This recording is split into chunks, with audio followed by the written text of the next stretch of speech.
Chapter 1. Down the Rabbit Hole. Alice was beginning to get very tired of sitting by her sister on the bank and of having nothing to do. Once or twice she peeped into the book her sister was reading, but it had no pictures or conversations in it. And what's the use of a book, thought Alice, without pictures or conversation? So she was considering in her own mind, as well as she could, for the hot day made her feel very sleepy and stupid, whether the pleasure of making a daisy chain would be worth the trouble of getting up and picking the daisies, when suddenly a white rabbit with pink eyes ran close by her.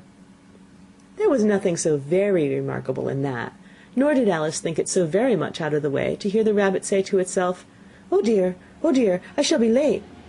When she thought it over afterwards, it occurred to her that she ought to have wondered at this, but at the time it all seemed quite natural.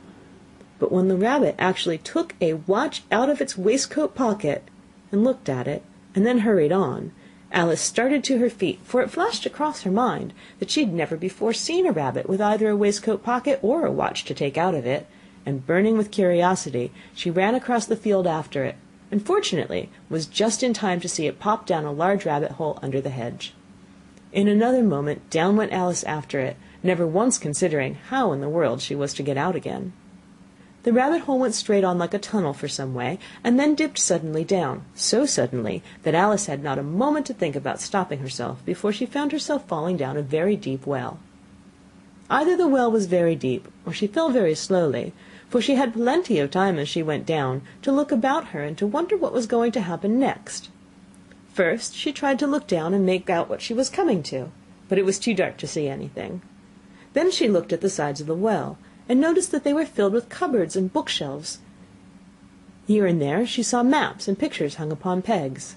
She took down a jar from one of the shelves as she passed. It was labelled orange marmalade, but to her great disappointment it was empty. She did not like to drop the jar for fear of killing somebody, so she managed to put it into one of the cupboards as she fell past it. Well, thought Alice to herself, after such a fall as this I shall think nothing of tumbling downstairs. How brave they'll all think me at home. Why, I wouldn't say anything about it even if I fell off the top of a house, which was very likely true. Down, down, down. Would the fall never come to an end? I wonder how many miles I've fallen by this time, she said aloud. I must be getting somewhere near the center of the earth. Let me see, that would be 4,000 miles down, I think. For you see, Alice had learnt several things of this sort in her lessons in the schoolroom, and though this was not a very good opportunity for showing off her knowledge, as there was no one to listen to her, still it was good practice to say it over. Yes, that's about the right distance. But then I wonder what latitude or longitude I've got to. Alice had no idea what latitude was, or longitude either, but thought they were nice grand words to say. Presently she began again. I wonder if I shall fall right through the earth. How funny it'll seem to come out among the people that walk with their heads downward. The antipathies, I think.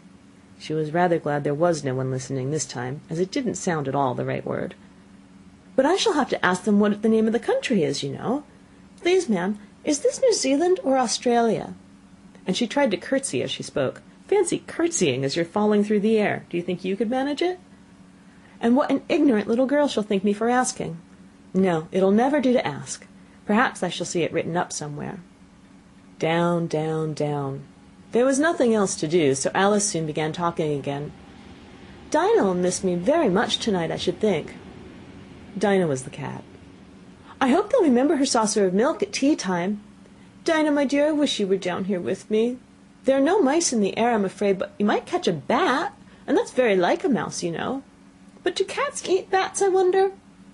And here Alice began to get rather sleepy, and went on saying to herself in a dreamy sort of way, Do cats eat bats? Do cats eat bats? And sometimes, do bats eat cats? For you see, as she couldn't answer either question, it didn't much matter which way she put it. She felt that she was dozing off, and had just begun to dream that she was walking hand in hand with Dinah, and saying to her very earnestly, Now, Dinah, tell me the truth, did you ever eat a bat?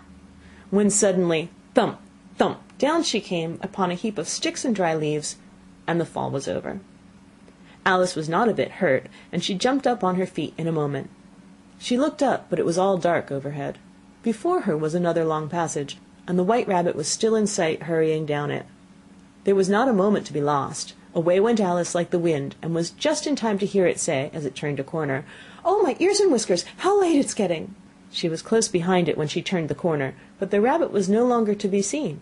She found herself in a long, low hall, which was lit up by a row of lamps hanging from the roof. There were doors all around the hall, but they were all locked, and when Alice had been all the way down one side and up the other, trying every door, she walked sadly down the middle, wondering how she was ever to get out again. Suddenly she came upon a little three-legged table, all made of solid glass. There was nothing on it except a tiny golden key, and Alice's first thought was that it might belong to one of the doors of the hall. But alas, either the locks were too large or the key was too small, but at any rate it would not open any of them. However, on the second time round she came upon a low curtain she had not noticed before, and behind it was a little door about 15 inches high. She tried the little golden key in the lock, and to her great delight it fitted. Alice opened the door and found it led into a small passage, not much larger than a rat hole. She knelt down and looked along the passage into the loveliest garden you ever saw. How she longed to get out of that dark hall and wander about among those beds of bright flowers and those cool fountains, but she could not even get her head through the doorway. And even if my head would go through, thought poor Alice, it would be of very little use without my shoulders. Oh, how I wish I could shut up like a telescope! I think I could, if I only know how to begin. For you see, so many out-of-the-way things had happened lately, that Alice had begun to think that very few things indeed were really impossible.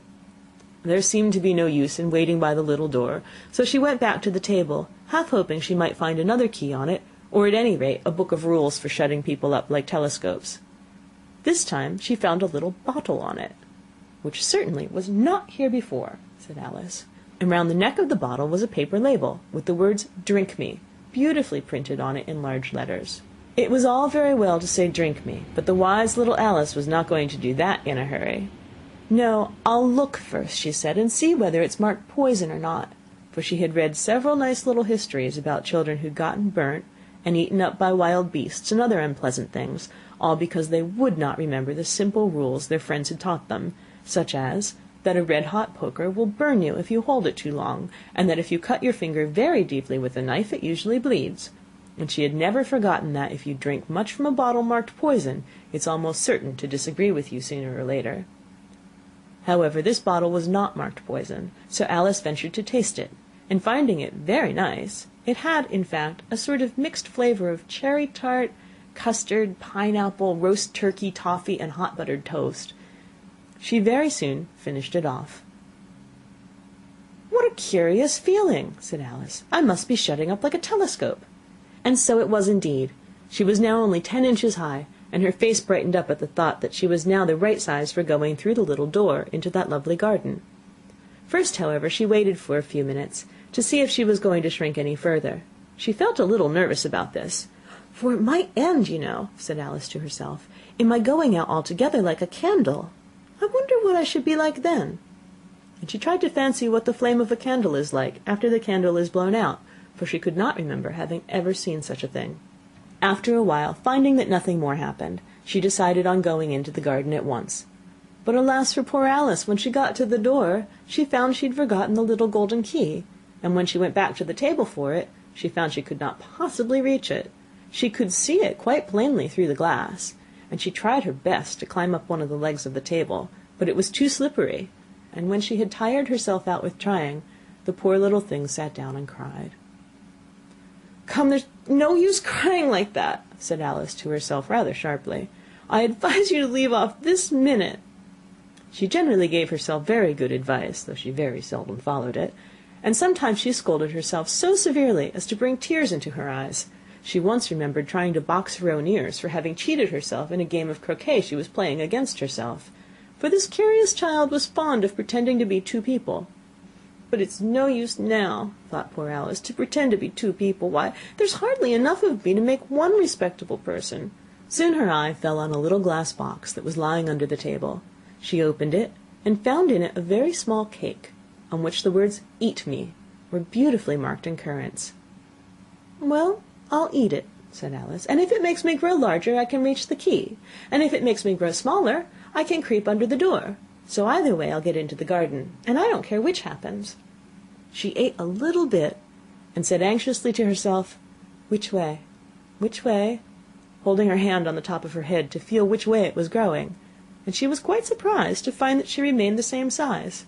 To be sure, this generally happens when one eats cake, but Alice had gotten so much into the way of expecting nothing but out of the way things to happen, that it seemed quite dull and stupid for life to go on in the common way. So she set to work, and very soon finished off the cake.